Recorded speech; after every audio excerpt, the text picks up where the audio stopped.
Radio. Ang ugali at pagkatao ng isang taong musmos ay mahuhubog sa klase ng pamilya na kanyang kinalakhan. Naniniwala ako na malaki ang magiging epekto nito sa ugali ng isang bata na dadalhin niya hanggang sa kanyang pagtanda. Ang pamilyang kalalakihan niya ang magiging daan para sa kanyang tagumpay o pwede rin na maging sa pagkabigo sa buhay. Dahil wala siyang sinuman na aasahang pwedeng umalalay sa kanya kung hindi ang mga tao na kinikilala niyang pamilya. Hi Papa Dudut, kumusta po kayo? Tawagin niyo na lamang po ako sa pangalang Kate. 26 years old at nakatira dito sa Cavite. Nagtatrabaho ako ngayon bilang supervisor sa isang coffee shop at isa nga pala akong single mom. Mahirap maging single mom. Pero masaya ako sa buhay ko.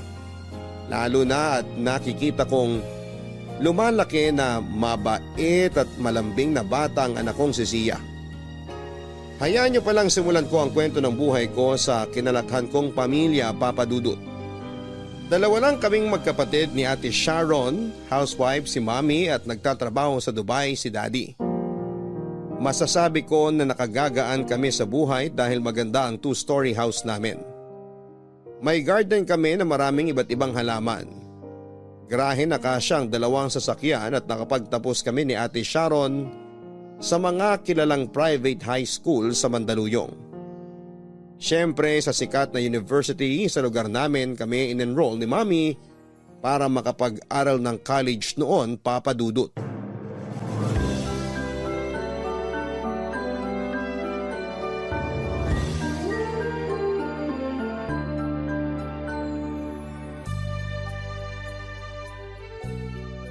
Mommy, ano po masasabi niyo sa performance ko kahapon sa folk dance namin? Ano pa ba? Siyempre napakagaling mo, Sharon. Talaga po? Nagustuhan niyo? Oo naman. Litaw na litaw nga yung ganda mo sa stage kahapon.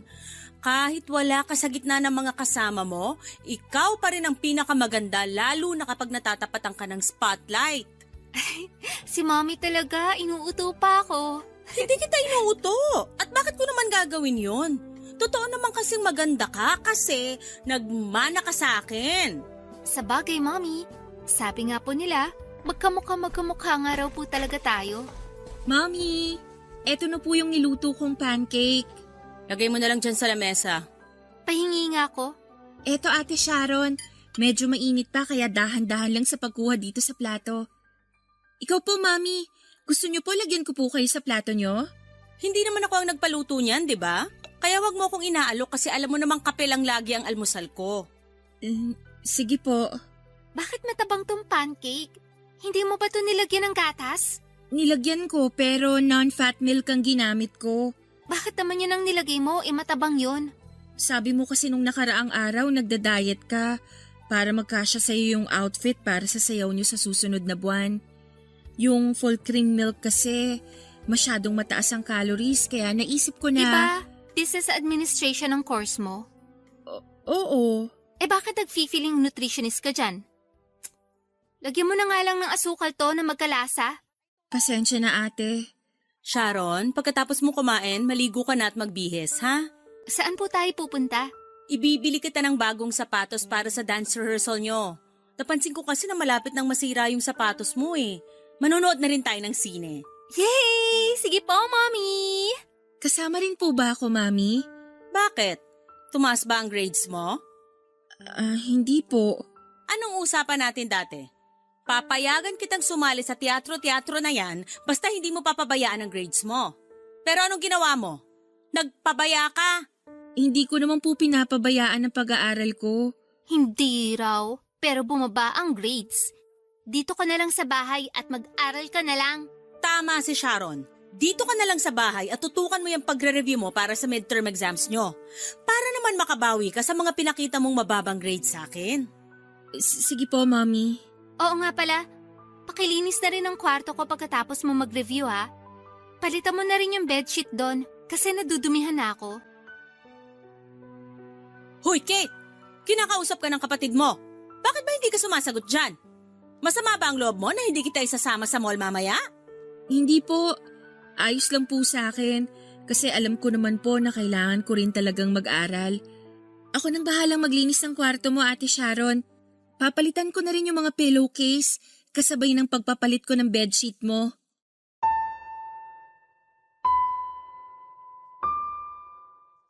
Papa Dudut, akala ko talaga ay dalawa kami ni Ate Sharon nang isasama ni Mami sa panonood ng sine pero hindi pala. Nalungkot ako pero hindi ko pinahalata yon sa kanila. Hindi na rin ako nagpumilit pang sumama kasi tama naman ang sinabi noon ni Mami na bumaba ang grades ko at kailangan kong bumawi sa academics. Member kasi ako ng theater organization sa university at bago niya ako pinayagan na sumali sa grupo, nangako ako na hindi ko pababayaan ang pag-aaral ko. Si Ate Sharon naman ay member siya ng Cultural Dance Organization, Papa Dudut. May mga time na alam kong bumababa din ang grades niya lalo na kapag pukpukan ang rehearsal nila. Pero hindi siya sinesermonan ni Mami ng kagaya ng sa akin. Pinapaalalahanan pa nga siya ni Mami na huwag pabayaan ang sarili. Magpahinga kapag alam ni Ate Sharon na kailangan ng katawan niya. Pero ako kapag nagkakasakit ako ay sermon pa ang inaabot ko kay Mami. Tapos sasabihin niya pa na ginusto ko raw na mahirapan kaya bahala na raw ako sa buhay ko. Ayaw kasi ni Mami na sumali ako sa kahit na anong organization sa university. Ang sabi niya ay makakabala lang daw yon sa pag-aaral ko.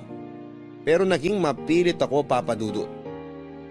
Pero nang si Ate Sharon na nagpaalam sa kanya na mag-audition sa isang cultural dance group, binigay at pinakita niya ang buong suporta niya dito. Binilahan pa niya ito ng bagong sapatos, t-shirt at jogging pants para raw sa rehearsal nila. Samantalang ako ay gamitin ko na lang daw yung pambahay ko sa rehearsal namin, Papa Dudut.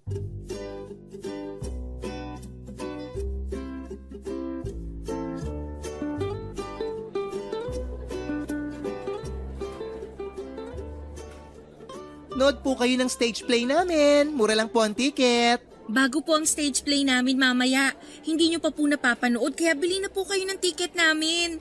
Hi, Pogi! Nood ka ng stage play namin, ha? Ay, suplado? Di ako pinansin.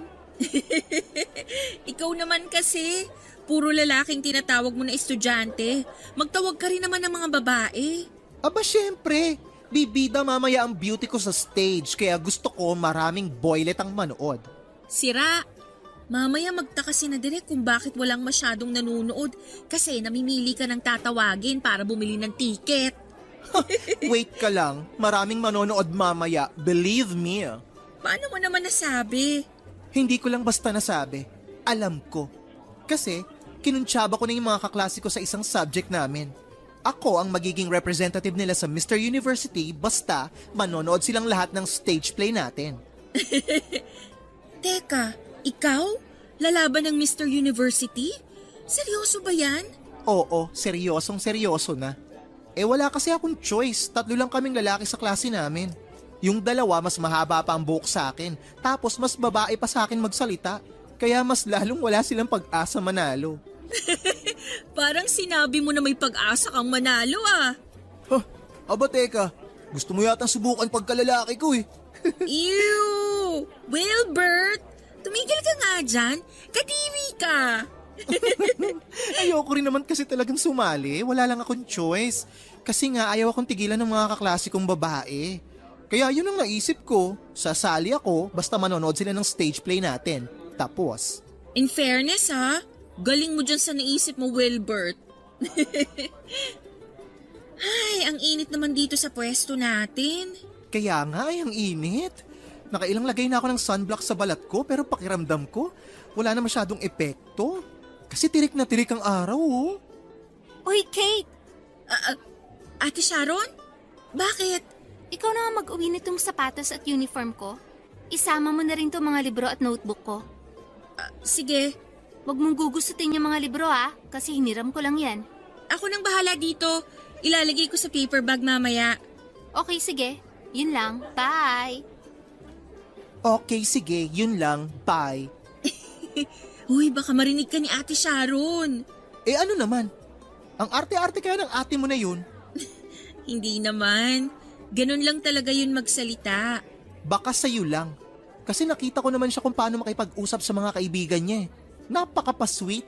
Akala mo hindi maldita sa kapatid. Bakit pa kasi hinahayaan mo siya na tratuhin ka ng ganun? Sanay naman na kasi ako.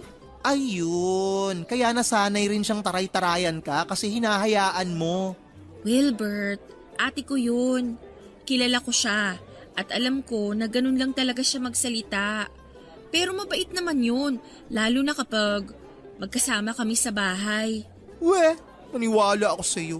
Oo nga, ang kulit. Ayusin mo na nga lang yung mga ticket dyan para hindi masyadong makalat tong booth natin. Magtawag na rin ulit tayo ng mga estudyante para manood ng show natin. Baka mapadaan pa si Derek at sabihin na panay lang ang daldala natin dito.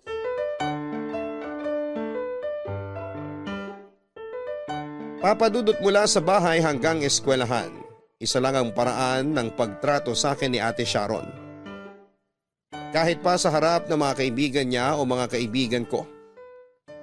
Actually, pareho nga sila ni Mami kung paano nila ako kausapin. Nasanay na lang din siguro ako kasi nakalakhan ko na lang din. Alala ko nga noong first time ko na umarte noon sa stage para sa play namin. Excited ako sobra. Yun kasi ang kauna-unahang pagkakataon na nagkaroon ako ng role sa play. Sinabi ko yun kay Mami at Ate Sharon. Ang sabi nila ay susubukan daw nila na pumunta. Sa backstage pa lang ay sumisilip na ako sa audience area kung nandun na nga ba sila Mami at Ate Sharon papadudot. Alam ko kasi na wala ng klase si Ate Sharon at wala namang ibang lakad si Mami pero mula nang magsimula ang stage play, umarte ako at matapos ang buong show. Hindi dumating sina Mami at Ate Sharon. Masaya ako na malungkot ng gabi na yon. Masaya kasi successful ang first ever major production ng grupo namin. Malungkot kasi hindi dumating ang mga tao na inaasahan kong magpapakita ng suporta nila sa bagay na gusto kong gawin. Pero sa huli ay naisip ko na ano pa ba namang aasahan ko sa mga tao na hindi ko naman talaga tunay na pamilya, papadudot. Papadudot na sa second year high school ako nang malaman ko ang totoo na hindi pala ako anak ni Mami. Nasa sala sina Mami kasama si Ninang Sonia at nagkukwentuhan sila doon. Nasa kusina naman ako at nagliligpit ng mga pinagkainan namin. May alak na pinagsasaluhan sina Mami at medyo nalalasing na sila kaya lumalakas na rin ang boses nila. Hanggang sa marinig ko mismo mula sa Mami ko na dapat daw ay nagpapasalamat ako kasi kahit na hindi niya ako tunay na anak, kinupkop at inalagaan niya pa rin ako. Sinaway siya ng ninang ko at sinabi na baka marinig ko raw ang sinasabi niya. Naiyak ako noon, papadudot. Bumalik sa alaala ko yung paraan ng pakikipag-usap nila sa akin at pagtrato sa bahay. Kaya pala kahit kailan ay hindi ako nakaramdam ng pagmamahal mula sa kanila. Kaya pala palaging parang mainit ang dugo niya sa akin. Kasi hindi naman siya ang nagluwal sa akin. Si Ate Sharon lang ang anak nila ni Daddy. Kaya eto lang ang mahal niya. Kaya naman doon ko nakasanayan na huwag umasa sa atensyon, oras at pagmamahal mula kay Mami papadudot. Oo, nasasaktan pa rin ako. Pero wala ano ang magagawa ko kung hindi naman talaga ako parte ng pamilya nila? Sabit lamang ako. Kaya kahit magbakasyon o out of town sila ni Ate Sharon na hindi ako kasama ay okay lang sa akin. Kasi hindi naman ako anak ni Mami. At hindi rin ako tunay na kapatid ni Ate Sharon, papadudot.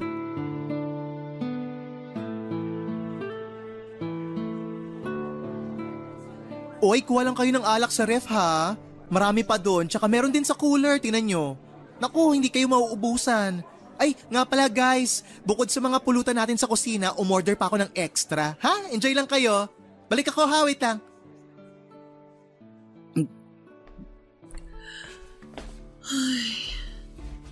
Wow, balon? Ang lalim ng buntong hininga natin ah. Oh, ito pang alak tsaka minudo para tumigil ka na sa kabubuntong hininga mo. Thank you. Grabe ka. Saglit lang ako nawala para mag-asikaso ng ibang bisita sa loob ng bahay. Tapos paglabas ko ulit dito sa'yo, nakatatlong bote ka na agad. Ano yan? Maliit lang naman na bote ng alak yan kaya mabilis lang ubusin. Oo, maliit nga. Pero hinay-hinay pa rin. Kasi alam naman natin pareho na hindi ka sanay uminom. Minsan lang to kaya pagbigyan mo na ako. Ay, sige na nga. Ngayon ka lang din naman nakasama sa birthday celebration ko. At ang sabi mo pa ha, pwede ka hanggang umaga dito sa bahay namin. 'Di ba? Oo. Wala naman kasi akong kasama sa bahay. Naka-out of town sina Mami at Ate Sharon. Bakit nga pala hindi ka nila sinama? 3 araw kasi silang mawawala. Kapag sumama raw ako, walang magpapakain sa mga alaga naming aso. Kaya pinaiwan na lang nila ako. Okay lang naman sa akin kasi sakto nga sa birthday celebration mo ngayon. Hindi nila mapapansin na wala ako sa bahay. Ibang klase rin talaga yung ate at nanay mo no? Hindi ka talaga nila sinama para bantayan at pakainin mo yung aso ninyo sa bahay. Tindi. Ayos lang. Sanay naman na ako. Ano pa bang bago dun? Ay nako, wag ka na mag-alala. Mag-enjoy ka dito sa birthday celebration ko kasi solo natin tong bahay namin. Umuwi sa probinsya sina mama kasama yung mga kapatid ko para dalawin si Lola. Nagdahilan lang ako na may research paper tayo na kailangan tapusin para hindi ako makasama sa kanila. Kahit ang totoo, gusto ko lang i-celebrate ang birthday ko in advance. I-celebrate kasama ang sisi ko at ang ibang mga kaibigan ko. Napaka-utak mo talaga, friend, no? Ganun talaga kasi mas tipid pag sa bahay nagse-celebrate. Tsaka 3 naman ang kwarto namin dito. Kaya kung sino man ang malasing, pwede silang matulog ng mahimbing. Wilbert, okay na pala yung pinapakuluan mo na karne ng baboy sa kusina. Ipiprito ko na ba? Oo nga pala. Shucks, nawala na sa isip ko. Ako na lang gagawa nun. Dito ka lang muna ha. Sama mo tong friend ko. Mabilis lang ako. Wait lang. Gusto mo, samahan na lang kita sa kusina? Hindi na sisi. Mabilis lang naman yun. Saglit lang ako. Uy, Sunny. Ikaw na munang bahala dito kay Kate ha. Huwag mong lalasingin yan. Tatampaling kita. Sinasabi ko sa'yo malalagot ka sa akin. Sige, ako nang bahala. O siya, prito lang ako sandali. Maiwan ko muna kayo. Paupo ako dito ha. Okay lang? Oo naman. Hindi ko naman pagmamay-ari ang upuan eh. Sige lang. Kate ang pangalan mo, di ba? Mhm. Ako naman si Sunny, pinsan ni Wilbert. Hindi man lang kasi ako pinakilala ni Wilbert sa'yo bago siya pumasok ng bahay. Akala niya siguro magkakilala lahat ng bisita niya dito sa bahay nila. Siguro nga. Lakas nating uminom ah. Di naman. Sakto lang. Ikaw, bakit hindi ka umiinom? Sige lang, eto kumuha na ako ng isang bote. Alam mo, marami na akong kakilala na kaibigan ni Wilbert. Pero parang ngayon lang kita nakita. Hindi kasi ako madalas na nakakasama sa mga gimmick ni Wilbert. Madalas na nasa bahay lang ako. Bakit? Strict ang parents mo? Hindi. Wala kang pakialam sa akin yung mga yun. Kahit kailan, hindi ko naramdaman na may pamilya ako, lalo na magulang. Mula nang magkaisip ako, pakiramdam ko, mag-isa na lang ako sa mundo na to. Walang magulang, walang kapatid, walang kahit na sinong nagmamahal sa akin. Pero okay lang, sanay naman na ako. Sanay na ako mag-isa. Sorry ah, hindi na dapat yata ako nagtanong. Ayos lang. Okay nga yung ganito. Hindi ako naiilang nakausap ka. Kaya thank you kasi hinahayaan mo akong magsalita at magdrama ngayon. Wala yun. Tara, inom pa tayo.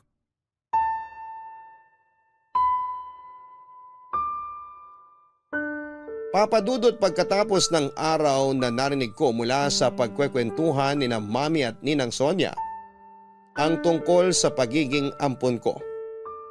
Nagsimula ako mag-usisa tungkol sa pagkatao ko.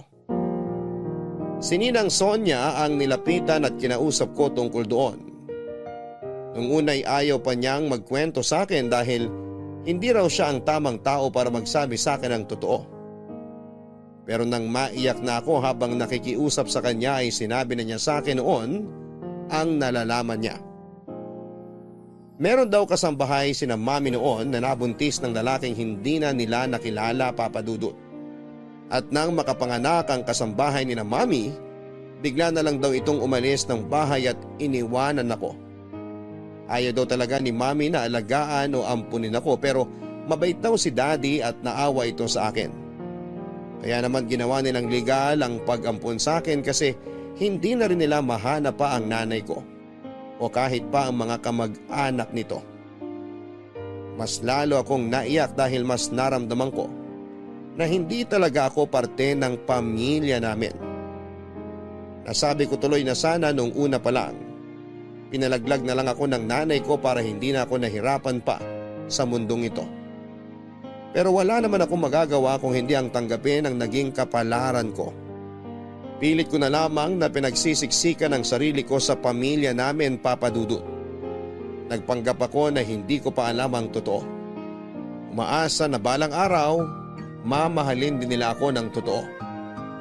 Sa treatment sa akin ni Ate Sharon ay halata na alam niyang hindi niya ako tunay na kapatid kaya hinayaan ko na lang yon. Ayun nga lang ay lumalaki ang sama ng loob na nararamdaman ko para sa kanila. At nang minsang mag-out of town sila ni Mami nang hindi ako kasama, nagpakalunod ako sa alak hanggang sa nawala na ako ng kontrol sa sarili ko. Dahil doon ay hindi ko sinasadya na naibigay ang katawan ko sa lalaking unang beses ko pa lamang nakilala ng gabi na yon, na hindi ko inaasahang babago sa buong buhay ko, Papa Dudut.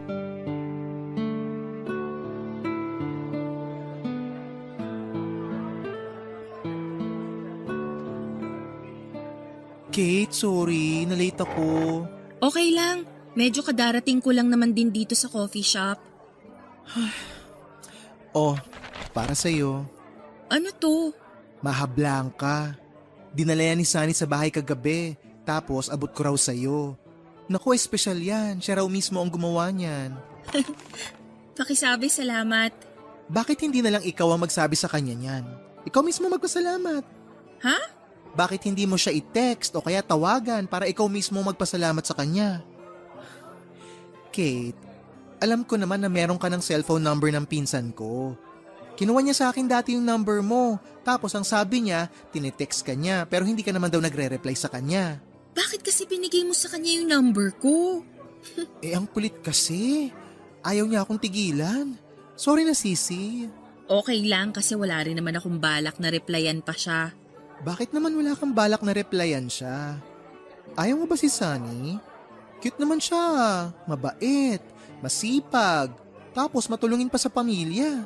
Imagine ha, halos siya na ang sumalo ng lahat ng responsibilidad para sa buong pamilya nila. Nagpaka-breadwinner siya kahit hindi pa talaga siya handa. Ginawa niya yon kasi mahal niya ang pamilya niya. Ayun na nga. Kaya hindi kami bagay na dalawa. Paano mo naman nasabi na hindi kayo bagay? Hindi ko naman irereto sa'yo si Sunny kung alam ko na hindi kayo bagay. Ang lakas ng tama ng pinsan ko sa'yo kung alam mo lang. Pagkatapos kanya makilala, mahigit 1 buwan niya akong kinukulit na iset siya ng date sa'yo. Ayoko lang din kasing dumagdag sa mga iisipin niya. Ayokong maging pabigat sa kanya. Ha? Anong maging pabigat sa kanya? Kailan ka ba naging pabigat? Ano sinasabi mo? Matagal na akong pabigat sa sarili ko, Wilbert. At ayokong ibigay sa ibang tao ang bigat na nararamdaman ko dahil sa sarili ko. Ang lalim nun ha? Naku, wag mo na nga lang isipin yon. Okay. Pero bakit ka nga pala nakipagkita sa akin ngayon? Alam mo, sa tono ng boses mo kanina nung kausap kita sa telepono, parang medyo kinakabahan ka. Ano bang meron? Ang totoo, may gusto sana kasi akong sabihin sa'yo, Wilbert. Ha? Ano yun? Tungkol ba yan sa pinsan ko? Finally, na-realize mo na rin na type mo siya Buntis tsaka... ako. At si Sunny ang tatay ng pinagbubuntis ko ngayon. Ano? Teka, paano nangyari yun? Nirereto ko pa lang siya sa'yo, tapos buntis ka na agad?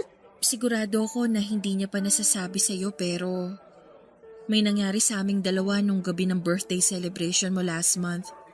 Nauna kang malasing sa amin noon kaya nauna ka ring nakatulog. Napadami ang iniinom namin ni Sunny at ayun, hindi na naming napigilan ang mga sarili namin. Paano ko ba sisimulan to? Okay, ang totoo, hindi naman talaga kami sobrang close dati. Feeling ko, nagsimula lang na maging close kami at maging malapit siya sa akin nung nakilala ka niya. Tapos, nagulat na lang ako na bigla niya na akong kinukulit na ireto ko siya sa'yo. Pero dahil kilala ko naman siya bilang mabait na pinsan, wala na akong nagawa, kinulit na rin kita na makipag-date sa kanya. Hindi ko naman alam na may nangyari na pala sa inyong dalawa. So ano bang plano mo ngayon?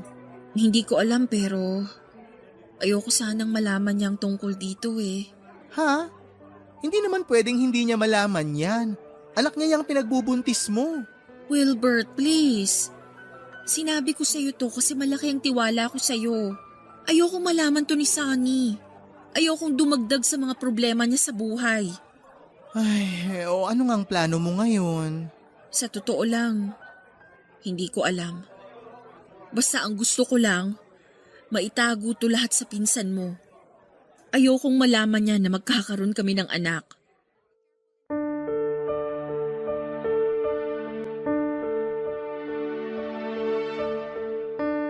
Papadudot aaminin ko na nung gabing magkausap kami ni Sunny. Nag-enjoy talaga ako lalo na at malalim siyang magsalita at magbigay ng payo. Sinabi niya na dapat sa kabila ng pinagdadaanan ko ay patuloy akong nagpapakatatag kasi wala akong ibang pwedeng asahan kung hindi ang sarili ko. Alam ko rin na nag-enjoy siya na kausap ako kahit papaano. Kasi pareho naming hindi napansin na napaparami na ang inom namin ng alak. Dinamayan niya ako sa pinagdadaanan ko noon. Kasi sobrang bigat talaga ng mga oras na yon ang nararamdaman ko. Iba pala talaga ang epekto ng alak sa taong problemado. Nailalabas nito ang lahat ng kinikimkim nating sakit at bigat dito sa ating dibdib. Naalala ko nga na halos umiyak na talaga ako habang kausap siya. At nang medyo nahimasmasan ako ay nagpasalamat ako sa kanya. Nagpasalamat ako kasi nakinig siya sa lahat ng kadramahan ko sa buhay, Papa Dudut. At muli kaming nagpatuloy sa kwentuhan at inuman na nauwi na nga sa pagsasalo ng init ng aming mga katawan. Yun ang unang pagkakataon na naibigay ko ang sarili ko sa isang lalaki. Siguro kasi attracted na rin ako kay Sunny. Bukod sa masaya ako sa naging pag-uusap namin, gwapo rin siya, matangkad, moreno at maganda ang ngiti dahil sa maputi niyang mga ngipin. May pagkasuplada pa naman ako pero hindi ko nagawang supladahan ang pagiging friendly niya dahil attracted na kaagad ako sa kanya noon, Papa Dudut. Papa Dudut na kwento rin sa akin noon ni Sunny na panganay siya sa kanilang 4 na magkakapatid. Ulila na siya sa tatay at tinutulungan niya ang nanay niya sa pagtatrabaho nito sa karinderya kapag wala siyang pasok sa school. Academic scholar din siya na malaki ang naitutulong sa mahirap nilang buhay. Pangarap niya makapagtapos ng pag-aaral at marami siyang plano para sa pamilya niya. Isa na nga doon ay ang may ahon sa hirap ang buhay nila. At yun ang dahilan kung bakit ayokong ipaalam sa kanya ang tungkol sa ipinagbubuntis ko noon, Papa Dudut. Hindi ko kayang sirain ang mga pangarap niya. Nang magising nga ako sa tabi niya na walang saplot sa mga katawan namin, agad ako nagbihis at umalis nang hindi nagpapaalam sa kanya. Kinuha niya ang number ko kay Wilbert at palagi siyang tumatawag at nagtitext sa akin. Nang magpakilala pa lang siya sa text ay hindi ko na kaagad siya nireplyan. Oo, gusto ko siya pero alam ko na hindi ako ang babaeng bagay para sa kanya. Kaya nakiusap din ako kay Wilbert na huwag sabihin sa pinsan niya ang tungkol sa ipinagbubuntis ko, Papa Dudut.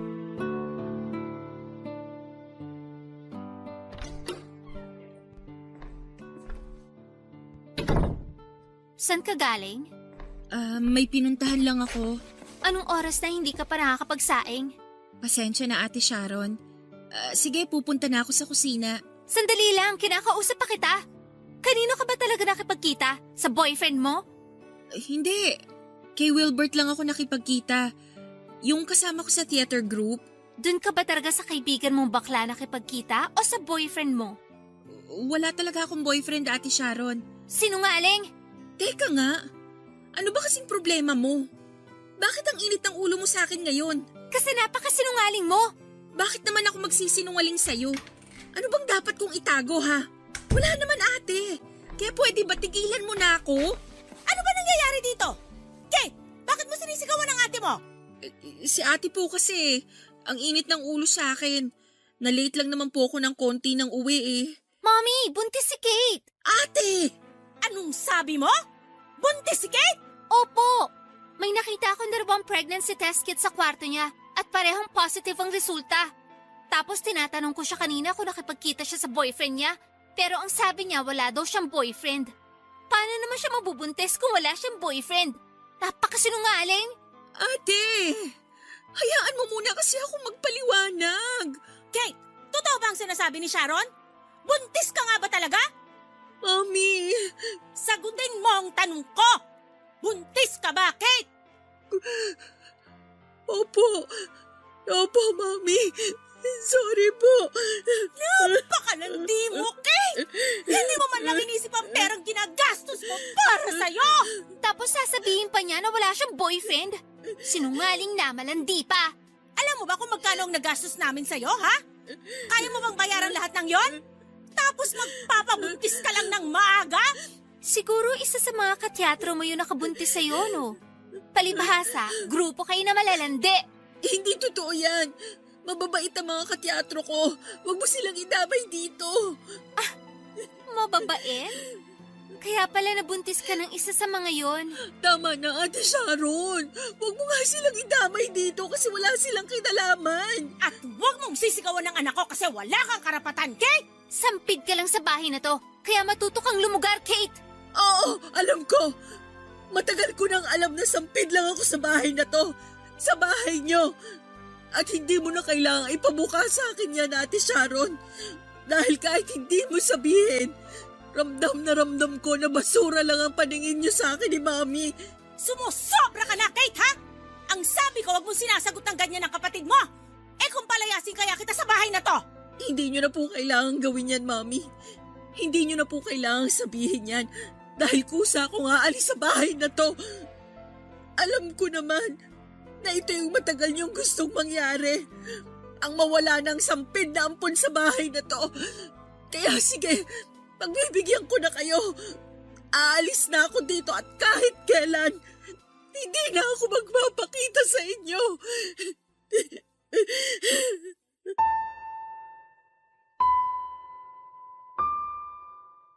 Papadudot yon ang unang pagkakataon na halos sumabog ako dahil sa matinding galit at sama ng loob na nararamdaman ko.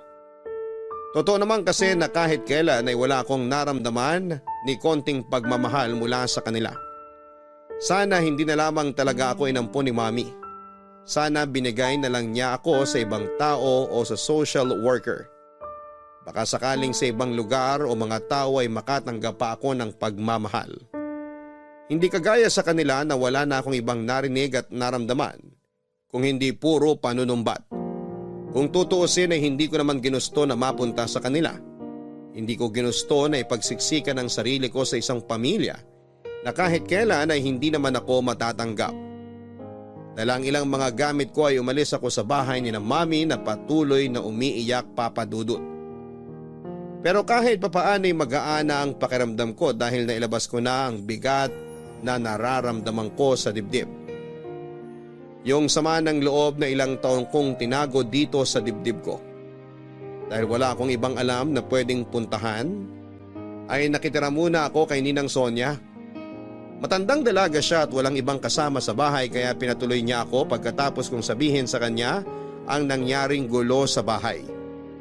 Hindi na ako hinanap pa ni na Mami, Daddy o Ate Sharon papadudot. Wala na rin akong balak na bumalik noon sa bahay nila at muling ipagsiksikan ang sarili ko. Naghanap ako ng trabaho at sa awa ng Diyos ay nakapasok ako sa isang maliit na coffee shop kahit pa buntis ako. Tinulungan din ako ni Ninang Sonia sa ibang gastusin hanggang sa makapanganak na ako. Ilang taon nang lumipas, nagkaroon ng bagong branch sa Cavite ang coffee shop na pinagtatrabahuhan ko. At saktong kapopromote ko lang noon bilang supervisor. Pinadala ako ng branch manager sa bagong bukas na coffee shop. Sinama ko ang anak kong si Zia sa bagong inuupahan kong bahay. At doon ako nagsimulang mamuhay nang siya lang ang kasama ko, Papa Dudut.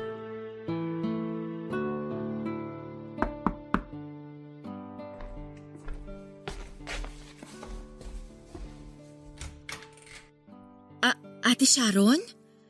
Hi, Kate. Kumusta? Ayos lang. Anong ginagawa mo dito sa apartment ko? Gusto sana kita makausap. May lakad ka ba? Meron pero mamaya pa. Susunduin ko yung anak ko sa school. Hindi ka pa naman paalis, no? Hindi pa kasi mamaya pa yung tapos ng klase niya. Pwede ba akong pumasok? Ha? Oo, halika, pasok ka. Salamat. Upo ka muna dyan sa sofa. May gusto ka bang inumin o kainin? Wala naman. Busog pa rin naman ako, Kate. Paano mo pala nalaman kung saan ako nakatira ngayon? Tinanong ko kay Tita Sonia. Nung una nga ayaw niyang ibigay. Kinulit ko lang siya.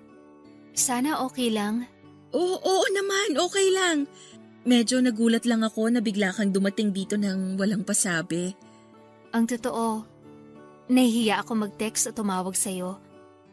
Pagkatapos ng ilang taon na hindi ka namin kinausap, parang bigla kaming nawala ng karapatan na kausapin ka. Ayos lang yun. Naiintindihan ko naman. Kate, sorry ha. Sorry kung hindi naging maganda ang relasyon natin bilang magkapatid. Again, gets ko yon, Ate Sharon. Kasi hindi mo naman talaga ako tunay na kapatid. Kapatid kita, Kate. Oo, hindi tayo magkadugo, pero kapatid kita.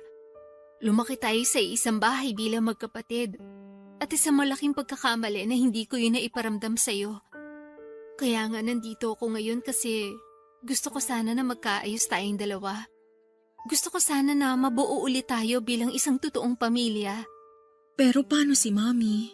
Alam niya ang tungkol sa pagpunta ko dito. Gusto niya rin na makausap ka para magkaayos kayong dalawa.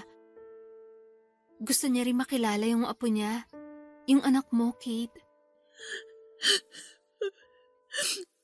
Hindi na galit sa akin si Mommy? Hindi na. Kasi kagaya ko, gusto niya na rin maayos ang pamilya natin. Kung pwede nga lang, dun ka na ulit tumira sa bahay. Para magkakasama na ulit tayo. Para makabawi kami sa'yo at sa anak mo. Grabe, hindi ako makapaniwala. Totoo ba talaga to? O nananaginip lang ako? Hindi ka nananaginip, Kate. Totoong nandito ako sa harap mo ngayon. Eto, hahawakan ko ang kamay mo para mas maramdaman mo ang presensya ko. Nandito ako sa harap mo, Kate. Humihingi ng sorry at nakikipag-ayos sa'yo. Hindi mo na kailangan humingi ng sorry, ate. Kasi sobrang tagal kong pinangarap na mangyari to. Yung hawakan mo yung kamay ko at maging okay tayo bilang magkapatid. Thank you. Thank you kasi pinaramdam mo sa akin na magkapatid pa rin tayo. At salamat din kasi hindi mo pinagdamot ang chance na magkaayos tayong dalawa. Sabi ko hindi ako iiyak eh, pero hindi ko na rin mapigilan. Oo nga pala. Malapit na pala akong ikasal. Hindi ka pwedeng mawala sa araw na yun Kayo ng pamangkin ko. Siyempre naman, darating kami ng anak ko. Hindi pwedeng hindi kami maging parte ng espesyal na araw sa buhay mo, Ate Sharon.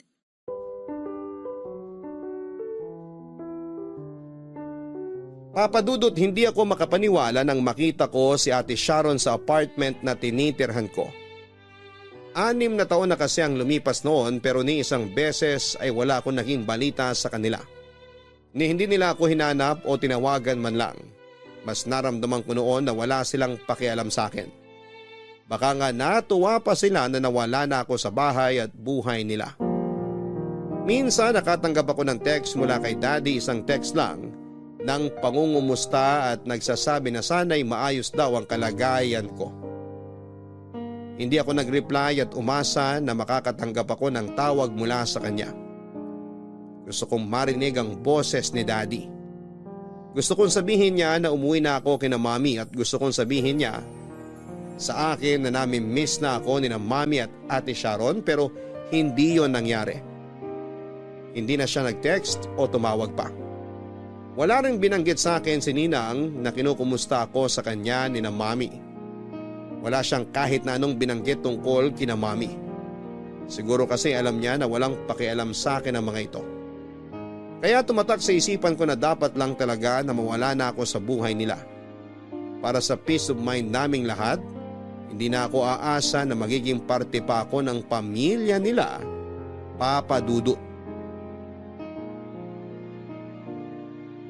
Pero nang sabihin ni Ate Sharon na gusto niyang magkaayos kaming pamilya, ay hindi ako makapaniwala, Papa Dudut. Pakiramdam ko noon ay nananaginip lamang ako. Parang ibang tao yung dumating sa apartment ko at nakikipag-ayos sa akin. May kaba ako noon sa dibdib ko at pagtataka pero may munting saya rin akong nararamdaman. Kilala ko si Ate Sharon at matagal ko siyang nakasama. Alam ko na hindi niya ugali ang magpakumbaba at humingi ng sorry lalo na sa akin. Pero ramdam ko ang sincerity noon sa boses niya hanggang sa pareho na nga kaming naluha. Papadudot nag-file ako ng vacation leave sa trabaho para umuwi saglit sa bahay ni na Mami. Nang makita ko ni Mami at ang anak ko ay naluha na rin siya at mahigpit akong niyakap. Sinabi niya na nagkamali daw siya sa naging pagtrato nila sa akin lalo na siya. Na-miss niya raw ako nang umalis ako sa bahay niya. Pero nahiya raw siya na tawagan o i-text ako. Pinigilan niya raw ang sarili niya na kontakin ako. Pero nang magkausap sila ni Ate Sharon ay nagkasundo sila na ayusin ang lahat sa aming pamilya. At gusto nila na maging parte kami ng anak ko sa nalalapit na espesyal na araw sa buhay ng kapatid kong si Ate Sharon, Papa Dudut. Eto na ang tsaa mo, Kate. Salamat, Ate Sharon. Tulog na pala si Sia dyan sa sofa. Ang sabi ko nga, dadaling ko na sa kwarto na tutulugan nila. Pero mamaya na raw, sabi ni Kate. Hindi po kasi siya sanay matulog ng mag-isa sa kwarto. Kapag nagising po siya, gusto niya kasama niya akong matutulog. Isa lang din po kasi ang kwarto namin sa apartment, kaya sanay talaga siya na lagi akong katabi. Kaya naman pala talagang hindi siya humihiwalay sa'yo. Matanong ko lang, nasaan na ba ang tatay ni Zia? Kung okay lang naman na malaman namin ni Sharon ng tungkol doon. Pero kung hindi ka naman komportable na magkwento sa amin, maiintindihan ko kasi… Ayos lang po na magtanong kayo tungkol sa lalaking nakabuntis sa akin, Mami. Ang totoo, wala na rin po akong balita sa lalaki na yon. Walang hiya naman pala ang lalaking yun eh. Ang kapal ang mukha niyang takasan ng responsibilidad sa'yo. Wala siyang kasalanan, Ate Sharon. Kasi ang totoo, hindi niya alam na nagkaanak kami. Na nabuntis niya ako. Kaya huwag kayong magalit sa kanya. Bakit naman hindi mo pinaalam sa kanya? Ayoko po kasing magulong buhay niya noon. Kaya sinolo ko na lang ang responsibilidad sa anak ko. Hindi mo man lang ba siya hinana para ipaalam sa kanya na may anak kayo? Hindi na kasi sa tingin ko naman, maayos na ang buhay niya ngayon. Saka wala rin naman akong ibang paraan para mahanap siya kasi wala akong social media account eh. Dini-activate ko na lahat para makapag-focus ako sa trabaho at sa pag-aalaga ng anak ko. Huwag kang mag-alala. Mula ngayon, maaasahan mo na kami ni Sharon pagdating sa pag-aalaga ng anak mo. Tama si Mommy. Ituturing kong anak yang si Sia habang wala pa kaming anak ng fiancé ko. Alam mo, Kate, excited na nga ako makilala mo siya eh. Kasi pakiramdam ko magkakasundo kayong dalawa. Oh, ayan na pala siya. Love! Hi, love. Sorry, ngayon lang ako. Ang dami kasi naming tinapos na trabaho sa opisina. Ayos lang. Kumain ka na ba? Oo, tapos na. Kasi alam kong hindi na ako aabot sa dinner nyo. Oo, gising pa naman ang kapatid ko pero tulog na ang anak niya. Love, si Kate, kapatid ko. Kate, si Sunny, fiancé ko. Kate? Magkakilala kayo? Hindi. Ngayon lang kami nagkakilala. Nice to meet you, Sunny. Nice to meet you din, Kate. Anak mo yung bata na natutulog sa sofa? Oo, si Sia. Medyo napagod sa biyahe namin kaya pagkatapos ng dinner, nakatulog ka agad dito. Nasaan ang asawa mo? Naku, wala pang asawa yung kapatid ko. Anak niya sa pagkadalaga si Sia. Pero hindi niya pala pinaalam sa lalaki na may anak sila. Kaya yan, sinolo niya yung responsibilidad. Ang tapang ng kapatid ko, no? Uy, hindi naman. Grabe ka. Siguro, bubuhatin ko na si Sia para makapagpahinga na kami sa kwarto. Salamat sa tsaa, Ate Sharon. Nice to meet you ulit, Sonny.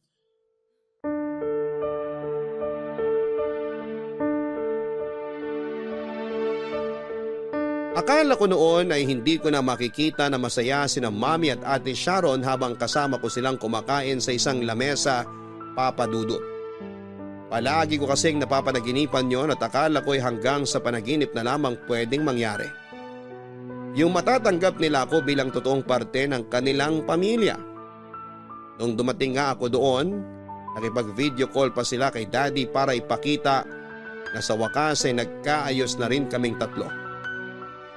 Nakita ko na natuwa si Daddy at sinabi niyang excited na siyang umuwi para makasama kami pati na ang anak ko.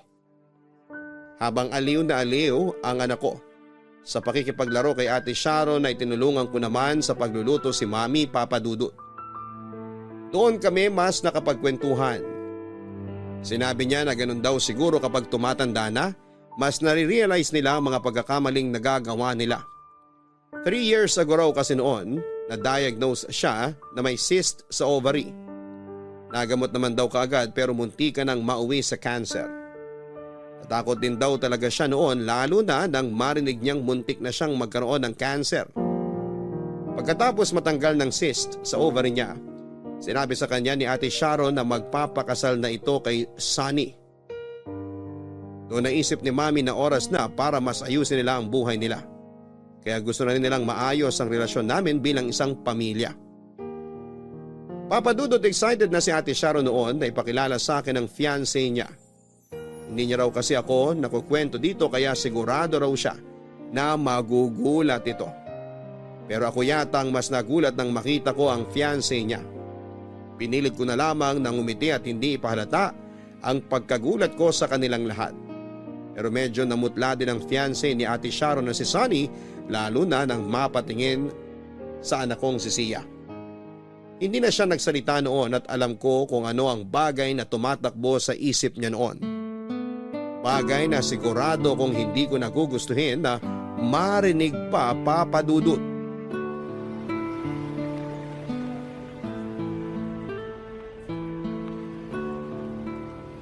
Kakahatid ko lang kay Sia sa school. Eto, paalis na rin ako kasi may trabaho pa ako. Okay, sige. Basta next week dapat nandito ulit kayo sa bahay, ah. Anong meron next week? Magsusukat na kasi ng gown para sa kasal namin ni Sunny. Dapat nandito kayo ni Sia para masukatan din kayo ng isusuot nyo. May dress naman ako sa apartment. Meron din si Sia. Yun na lang ang isusuot namin kasi pang semi-formal din naman ang dress na yon. Hindi pwede, Kate. Ikaw ang maid of honor ko. At si Sia naman ang flower girl sa kasal namin. Kaya kailangan na nakagown din kayo pareho. Ate Sharon, pwede bang iba na lang ang kunin mong maid of honor sa kasal? Baka kasi may pasok ako sa trabaho sa araw na yon. Akala ko ba ang sabi mo last time, makakapag-leave ka sa trabaho mo sa araw ng kasal ko? May ilang buwan pa naman. Kaya baka pwede mo pang makausap ang manager nyo. Hindi kasi talaga ako sigurado kasi nga peak season namin sa buwan na yon. Baka mahirapan ako mag-file ng leave. Uuwi si Daddy galing Dubai. Matagal na rin kayong hindi nagkikita, kaya hindi ka talaga dapat mawala sa kasal ko. O sige na, Kate. Kailangan ko na rin ibaba tong tawag kasi papasok na rin ako sa trabaho. Basta, asahan namin kayo ni Sia next week, ha? Bye! Ingat ka dyan! Bye then. Kate, Sunny? Anong ginagawa mo dito? kailangan natin mag-usap. Wala tayong dapat pag-usapan.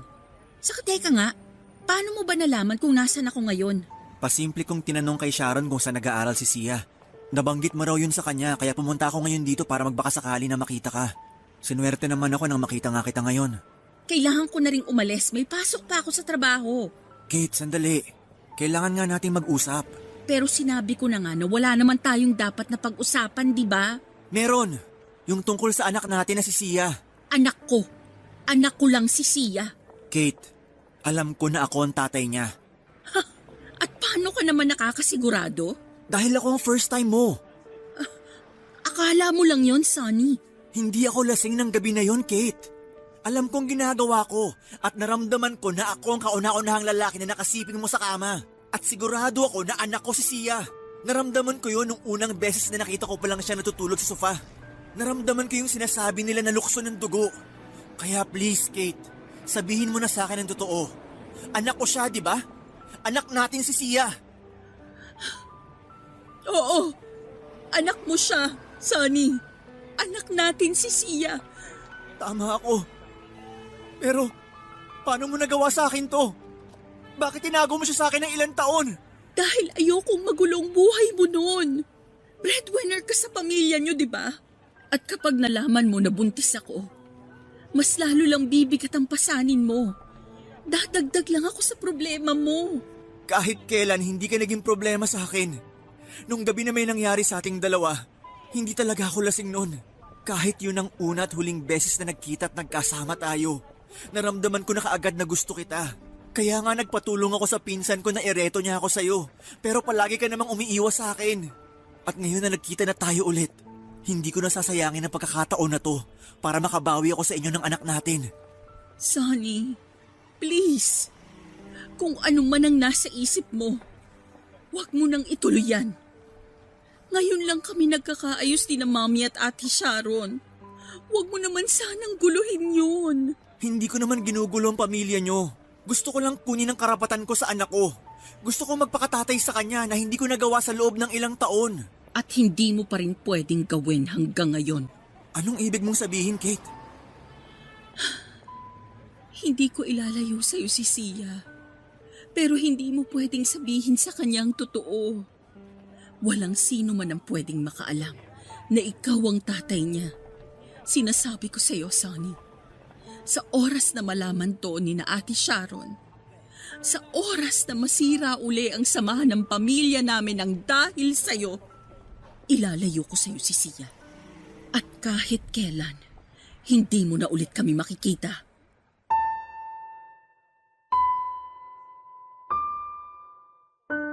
Papadudod pagkatapos ng dinner namin sa bahay ni na Mami, umalis na rin kami ni Zia kinabukasan noon.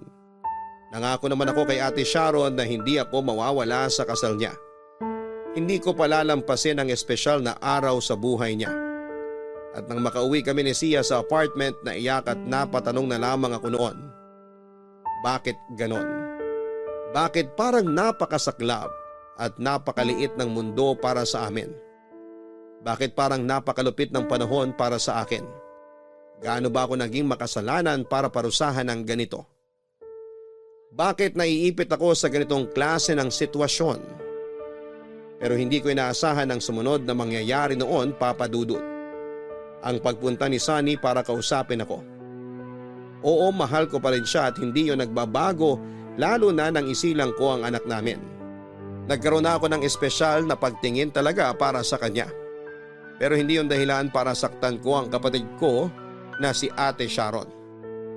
Napakatagal kong hiniling na sana'y mahalin nila ako ni na Mami, na sana'y tanggapin nila ako bilang totoong parte ng pamilya. Kaya hindi ko kakayanin na itapo na lamang yon para lamang sa pansarili kong kaligayahan. Papa Dudut, may ilang beses pa akong kinausap noon ni Sunny. At sinabi niya na maging kami na lang daw dahil handa niya akong piliin kesa sa kapatid ko. Pero hindi pa rin ako pumayag at pilit siyang pinagtabuyan. Hanggang sa dumating na nga ang araw na makasal sila. Andun ako at ang anak namin ni Sunny. Nasaksihan ko kung gaano kasaya si Ate Sharon sa araw ng kasal niya at yun ang hindi ko kayang sirain.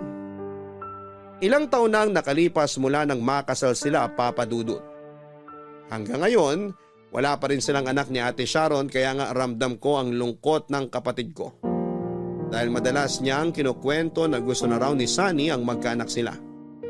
Hindi pa nga lang daw sila nabibiyayaan lalo na nga at may PCOS si Ate Sharon. Pakiramdam niya raw kasalanan niya kung bakit wala pa silang anak. Ang sabi ko naman ay huwag siyang mawala ng pag-asa dahil sigurado akong darating ang panahon na magkakaroon din sila ng anak, Papa Dudut. Kapag may family gathering tuloy sa bahay namin, Papa Dudut, ay palaging sweet si Sunny sa anak ko. Minsan naasiwa ako at gusto kong ilayo sa kanya si Sia. Pero ayokong maging selfish dahil alam ko kung gaano siya kasabik na makasama ang anak namin. Sa ngayon ay gulong-gulo ako sa sitwasyon namin. Iniisip ko kung dapat ko na bang ipaalam kina Ate Sharon ang tungkol sa nakaraan namin ni Sunny. Dapat pa ba nilang malaman na anak ng asawa niya ang anak ko? O mas dapat ko na bang ilihim ang lahat para hindi na muli pang masira ang aming masayang pamilya? Maraming salamat po, Papa Dudut, kung sakali mang mapili at mabasa ninyo itong sulat ko. Maghihintay po ako ng payo mula sa inyo at sa ating mga kabarangay. Ang inyong forever kapuso at kabarangay, Kate. May mga bagay na mas mabuti nang hindi natin pinapaalam sa ibang tao. Ayun nga lang magbibigay po ito ng gulo at bigat sa ating damdamin. Lalo na at alam nating may tinatago tayong sekreto sa mahal natin sa buhay. Isipin mong mabuti ang desisyon na dapat mong gawin, Kate. Kahit na anong